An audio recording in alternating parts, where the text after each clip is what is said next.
MyServiceDesk.com, a cloud-based IT service management solution powered by Supportworks, best practice ITSM that delivers value in days, not weeks. This video will demonstrate how to use the customer portal for self-service.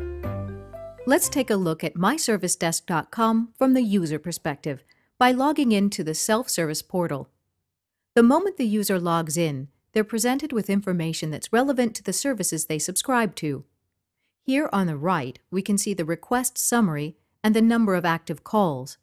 We can also see notifications about any services that are currently impacted or where changes may affect the user, as well as a quick summary of the last 5 requests. Users can view their existing requests by clicking on the My Requests tab. To update a request, the user simply clicks in this area. All the information is provided about the request, as well as an indication of how far the business process has progressed. To update the request, click on this tab. You can then provide additional information or attach files to update that request. At every stage of interaction with the service desk, the customer has the option to provide feedback which is either negative, neutral, or positive, indicating their perception of service with this interaction. In addition, the customer can actually launch a chat session with the analysts to progress with this particular request.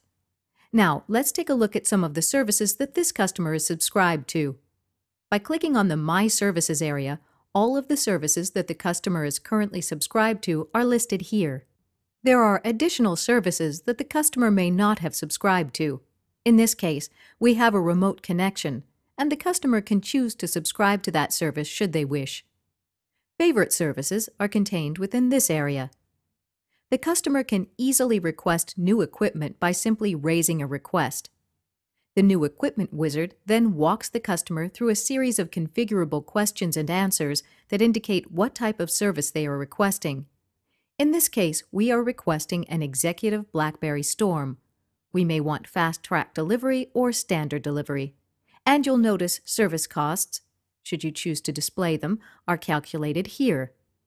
As soon as we submit the request, we get a notification giving our request number, and we can now track that easily via self-service.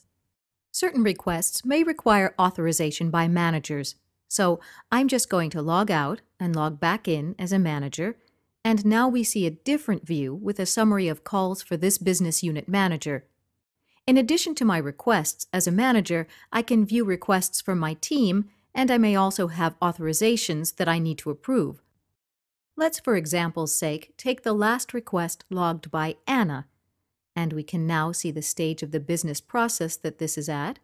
It's just waiting for my approval, so I can decide how to update the request, or actually just submit my authorization here. So I can just add some text and confirm authorization, then click to submit my decision.